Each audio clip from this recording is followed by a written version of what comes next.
Hello, everybody, and we are back. The Bundesliga show is back for a bit of a summer series, kicking off with what we thought was going to be a bit of a break for us. Obviously, we did the video reacting to the company news, and no sooner than are we kind of having some time off football. Loads is basically kicking off, so me and Mark just wanted to jump on and just kind of chat to you all a little bit, share our reaction with what's been a big moving day in regards to transfers and head coach changes.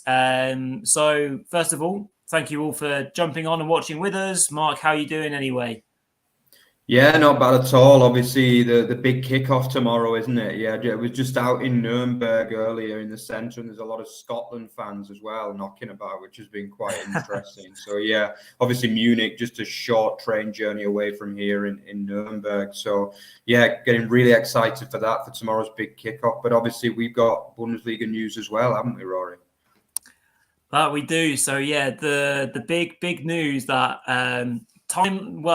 as time would have it, we were actually going to jump on and do a recording today anyway, just to kind of do a bit of a general transfer update because there's lots going on in that sense. But the big news, obviously in Germany, in the footballing world, is that Edin Terzic has left the Borussia Dortmund role as head coach. So this is obviously breaking news. It's kind of developing more and more as time goes on.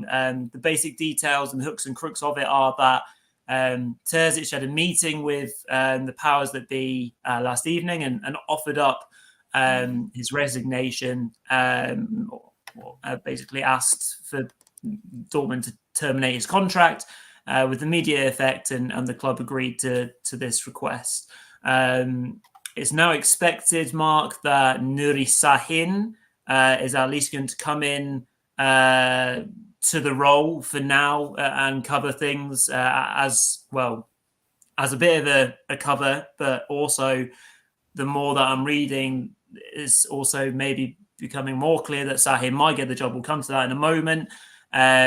So yeah, Terzic, who did obviously got Dortmund to the last season's Champions League final, got them to become runners-up in two seasons just gone.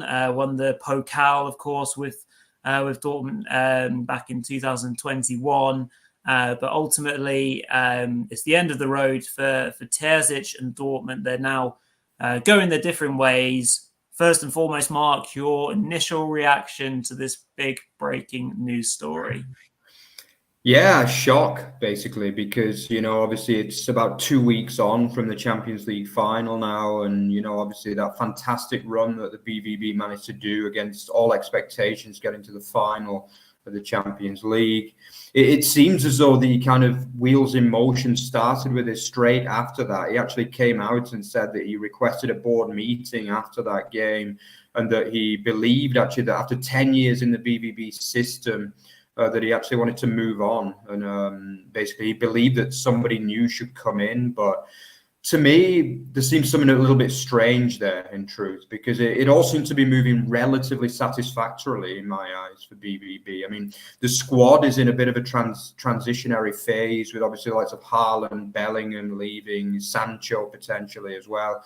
And I don't feel as though it's the strongest BVB squad, and I think the fans and the managerial staff kind of respect that. So I felt as though it was a relatively good season for the BVB, specifically obviously getting to the Champions League final. So it is a disappointment on that respect.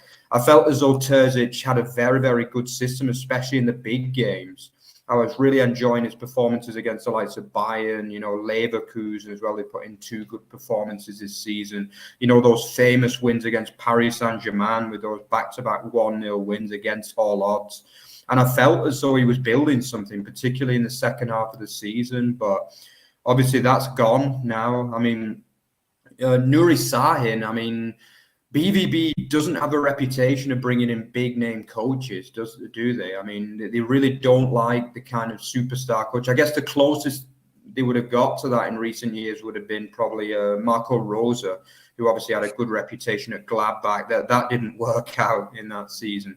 They tend to prefer, the younger up and coming guy rather than the stable experienced guy. But I'll be honest with you, if I was a BVB fan, I'd be a little bit worried at the minute, because I mean, Terzic leaving is a disappointment in my eyes. I think the fans liked him, although he did have his issues. The fact they finished 5th in the league this year is disappointing, but the Champions League covered over cracks in some ways. He wasn't able to deliver the league last year, despite he should have been able to win that league title last year, ultimately. But, the fact that they're potentially bringing in another rookie coach will be a little bit worrying in my eyes. I mean, if there is one positive that comes from this, for me, it will be to bring in, like a serial winner kind of manager to rebuild this squad. That would be my eyes. But yeah, I mean, Sahin obviously has a very good coaching record, like a reputation, I should say, rather than record. What do you think, Rory? I mean, it is a shock, but would you be happy as a BVB fan, or are you a little bit concerned for them? Yeah, it's tricky because, social media plays a big part in what we do and things like that of the show. And I feel from what I kind of gather online, especially, and, that's a completely different community to those that, go to Signal Iduna Park every week and, there in the yellow wall. That's obviously a slightly different community, but more of a 50-50 split for me in terms of how this has been felt through those kind of circles.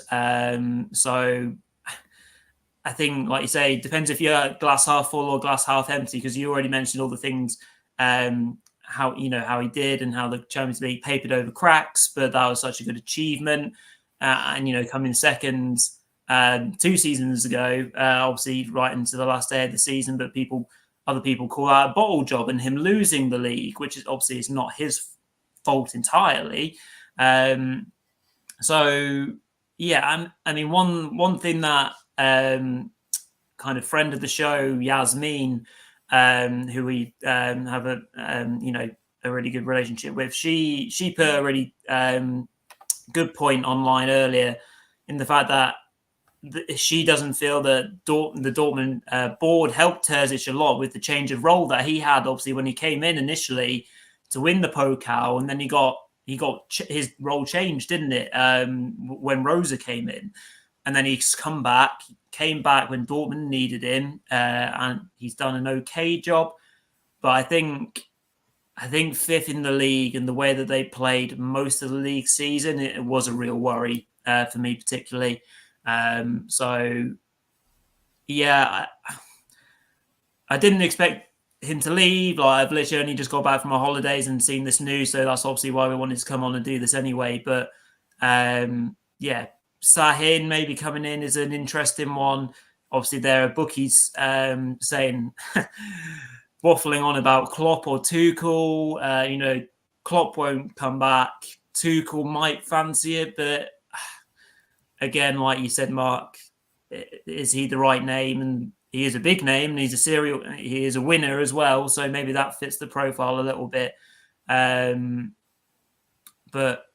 yeah, Sahin, like you say, has got a bit more of a reputation throughout those ranks. But if he comes in, then you've got to say they've got to give him time to build, and maybe then if he has a full season, is him coming in the top 4 or top 5 or top 6 acceptable? Like, what's the Dortmund ethos, and what's the Dortmund aim? Like, is it to now react and say, okay, well, Terzic is gone, we're going out to hire, and we want to compete next season with Leverkusen and Bayern and whoever else?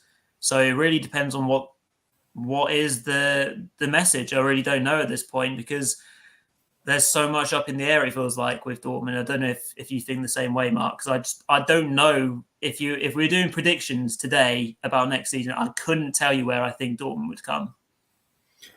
Yeah, I think it is worrying a little bit, yeah, because obviously it's now the Euros. I mean, I would imagine they're going to try and get something done behind the scenes with regard to a new coach. I mean, I would imagine the fans will want a big name. I mean, I can understand that, because I think at times the inexperience of Terzic did get in the way over this last 2 years. But let's be honest, he was one game away from winning 2 massive title. So I actually think overall he did a pretty good job. The squad isn't the best really at Dortmund, by the way, at the minute. And, the squabbling over whether Hummel stays, for me, that's not really a big issue. I mean, he's 36 years old. I mean, they probably got to move him on, really, and try and bring in someone younger. And they seem to want to keep these old guys going for years and years. And it's just...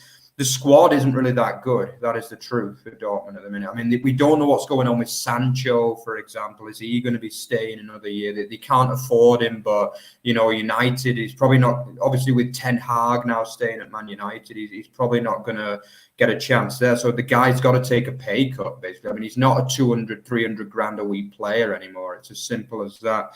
So, how are they going to be able to get him? If not, they're going to have to bring in another marquee player to keep the fans happy and things. So there's a lot of work to be done at the minute at BVB. And they might actually, the thing is, I think they might see this as a winnable league next year. Obviously, with Bayern bringing in a rookie trainer, Leverkusen linked with a few exits potentially as a Stuttgart, which we'll talk about a little bit later. But maybe it is with an eye of thinking, maybe we could win the league this year, because a lot of people don't fancy Bayern at all at the minute on the company. And then Leverkusen, as you say, they are, despite what was initially said, a few players are being linked away at the minute. So we'll have to see what happens. There's a lot to come, isn't there, Rory? But it's going to be an exciting few weeks for the BVB. Yeah, there is, and some really good chat in there in the comment section already. Ballum, Dave, and Justin all sharing their opinions, which is great. So yeah, we're going to move on from this story because there's lots of different rumours going around, and this is a breaking story in regards to Terzic, and we'll learn more as the days and weeks go on. And if there's any big appointments, we'll maybe jump on and react to that as well, pending. I mean, imagine if Klopp did come back, that would be something else. But anyway, we'll move on to some transfers and just cover them for the next 10 minutes or so. So I think maybe one to just go to straight away, which has been given the famous "Here we go" from Fabrizio Romano, and Plettenberg has also said that this is a done deal, and the fact that Garcia has basically been confirmed as being a Leverkusen player now. I think he's doing his medicals as we speak, basically. So the centre midfielder moving from Girona.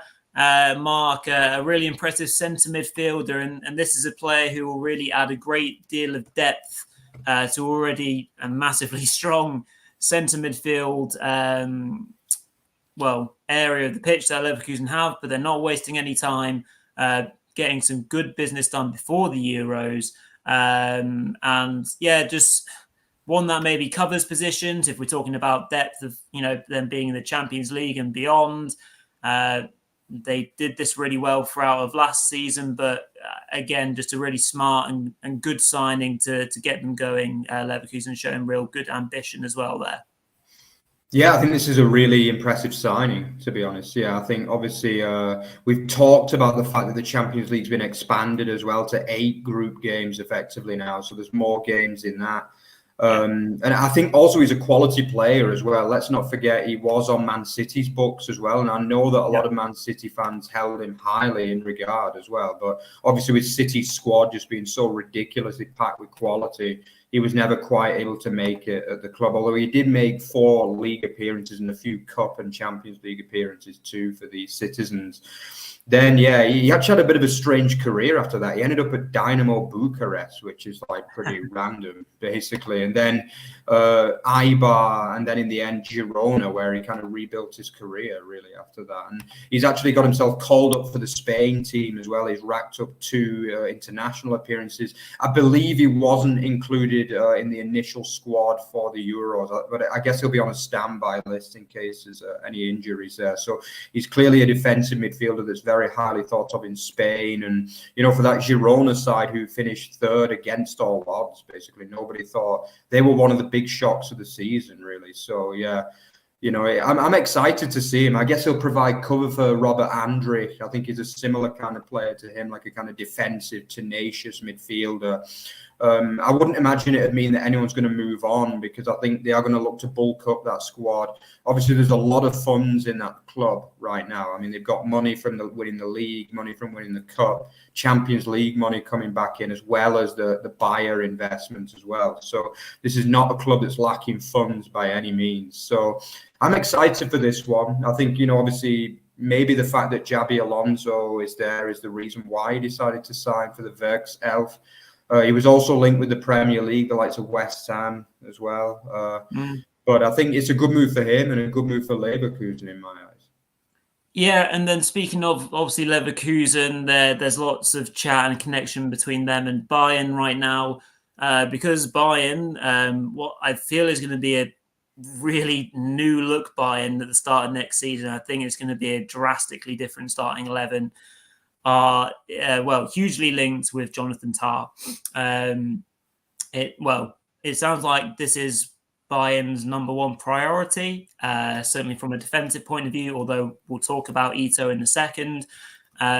This deal has still got a lot to it. Tah, by the sounds of it, he has given the okay. His verbal agreement has been done. So this is obviously one that Leverkusen will have to react to as and when it happens. I think both clubs are still quite far apart from a fee perspective, Mark. So I think 40 million euros is something that Leverkusen are looking at, whereas Bayern have come in around the 25 mark. So yeah, work still to do for Bayern, but Kompany is clear in the centre back that he wants, starting off with Tah. So I mean, this would be typical Bayern, wouldn't it? And we'll talk about Ito as well in a second. Yeah, I think the first thing you got to remember from this one, from a Leverkusen perspective, is he is out of contract in the summer of 2025. So he's entering that infamous last year of the contract, which basically means most clubs are looking to sell at a profit, really, if he doesn't sign a contract. So, yeah, I think, first of all, from a Leverkusen perspective, it's obviously disappointing because he had his best season of his career to date last year. He's got himself likely to be a starting defender for Germany in the Euros. He's rebuilt his career after a couple of less impressive years, let's just say that, before Alonso came in. But he is a long-serving player for the Werkself. He's made 258 appearances in the league, and he's been there since 2015. So, he's a man that's had a good 9 years of experience there. He's still only 28, so he's not old by any means. Coming into his prime as a defender, really, as they would say. But as for Bayern, yeah, it screams of classic old school Uli Hoeneß Bayern, really, doesn't it, in many ways, where they kind of poach those best players from the competition, really, within Germany. Last year, they didn't do it. They went more to the Premier League for the signings, and we saw the result of that. Basically, they came up empty-handed. So clearly this year, judging by the pursuit of Tah, and obviously Ito as well, that they want to stay closer to home this year, and they want to go back to that kind of bully boy poaching tactics, really, and getting the pick of the Bundesliga players, basically. But as for a signing, of course, I think it will be a good signing.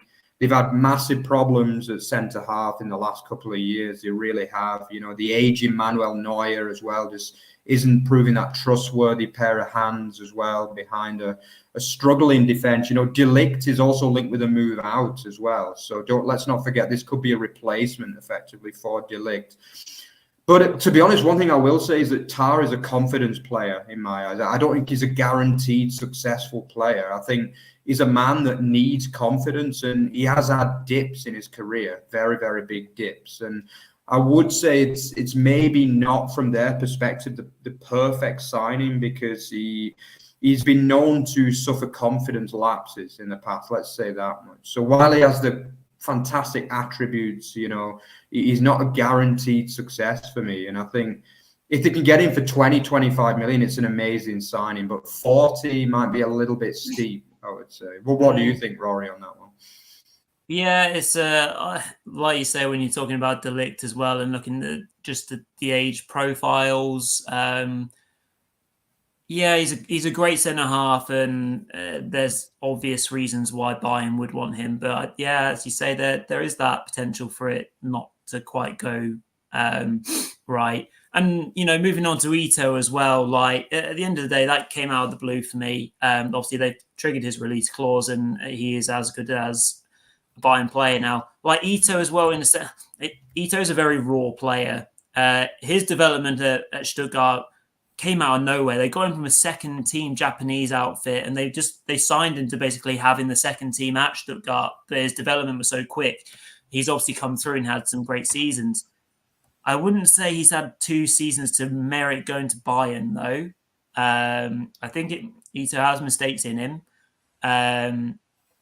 But for the other thing for Ito as well is that now he'll have to get very much used to being a different level of pressure, aka being a pressure of being a Bayern player versus being, currently being a Stuttgart player. He will have to go, he'll have to feel and factor that in himself, basically, and wish him well. Obviously, it's not good Stuttgart losing a top centre half to a big rival, the Southern rivals. But yeah, ultimately it's a done deal now by the sounds of it. And then we'll just want to quickly finish off maybe on Benjamin Šeško, Mark, the fact that he's staying at RB Leipzig after signing a new contract. What do you make of that one?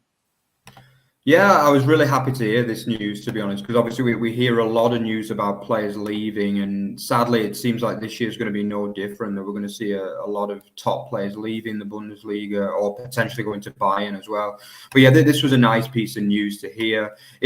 I think he's done the right thing, because the thing is, the big man, I mean, he moved last year as well from RB Salzburg. And I think you don't need to keep moving every single season at the end of the day. And I think the way he finished the year with those 7 back-to-back games where he scored, I mean, he's coming into the Euros with Slovenia on hot form, isn't he? And I don't think he needs really to move to another new league so fast, really. And I think he is still a young man. I think he's only 22, right?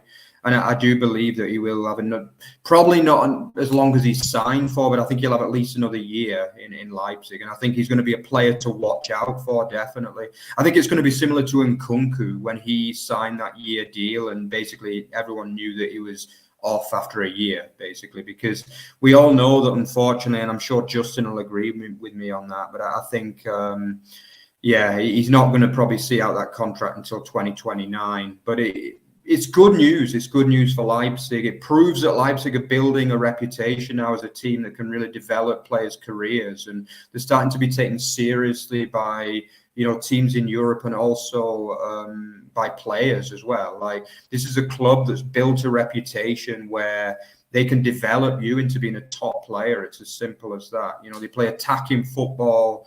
They sign these young players, and they've got a great business model there at Leipzig. Regardless of what people say about them, I do believe that it's a good model. It's an exciting model, and clearly Šeško believes that his future lies there, at least for a year or 2. Yep, absolutely. No, I think it's really good news. Good for the player, and good for the Bundesliga and for Leipzig to see such a young prospect, and seeing Openda and Šeško up front for all teams will be, a really dangerous prospect. And they've obviously had a big win, Leipzig, in terms of getting this young, hot German prospect. I think it is.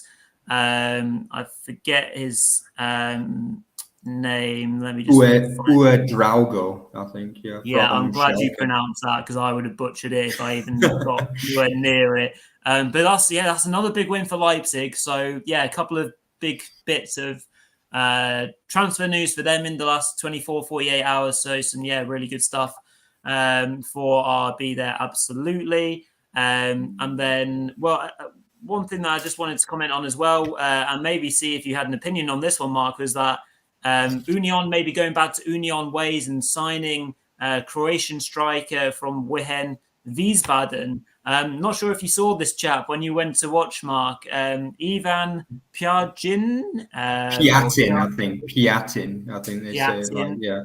Was he? But he's an impressive player. He really is. He got obviously, myself and Peter went over to Wiesbaden to see the game, and he played against Fürth, and he got a couple of goals that day, actually. And I remember saying to Peter that I'm surprised no one. I'm a little bit surprised someone from the Bundesliga has gone in, but I think he is a top level Zweite Liga striker, and it will be interesting to see if he can cut it in the Bundesliga too. But I think obviously I mentioned that Union need to go back to basics and go back for those kind of unfashionable players, to be honest. And that is what they've gone for there, basically. And I think he is a good player. He's got potential.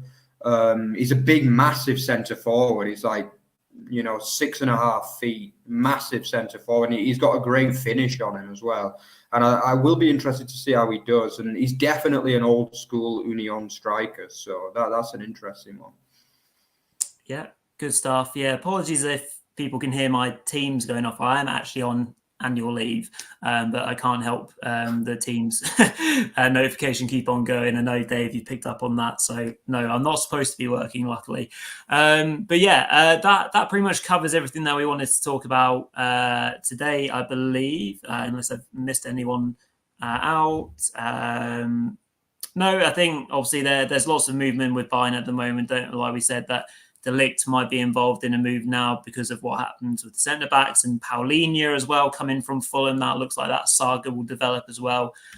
So yeah, it'd be very much changed Bayern, I think, by the season start. But anyway, yeah, looking forward to seeing more. Dortmund, new head coach, loads of other signings, seeing if things go quiet during the Euros or if things get even more hot. Either way round, we'll do a bit of a summer series, Mark and I, from a transfer point of view, and any breaking news. Like we said, we've done the company stuff, we've done this. So do give us a shout if you want any different kind of content that we can try and pick up. But that'll probably do us for today. So just quickly hand over to you, Mark, to close up today's show.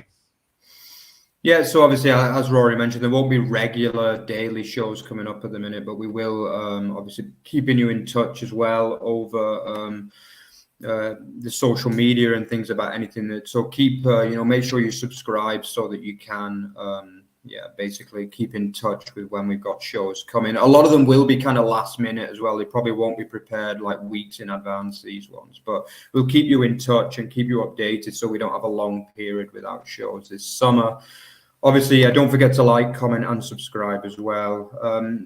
Check out our Germany vlogs as well. For those of you that you missed, and I got to one game and Peter actually got to both games as well over this the friendly matches, and we will be attending some Euro games as well. Whether there will be vlogs, I'm still not sure yet, because security is going to be off the scale at these games, and we don't want to pull up any, get kicked out or anything. So we can't guarantee if there'll be vlogs, but there'll definitely be pictures on the Instagram and everything like that. So stay tuned, and we'll see you around, guys. Bye-bye.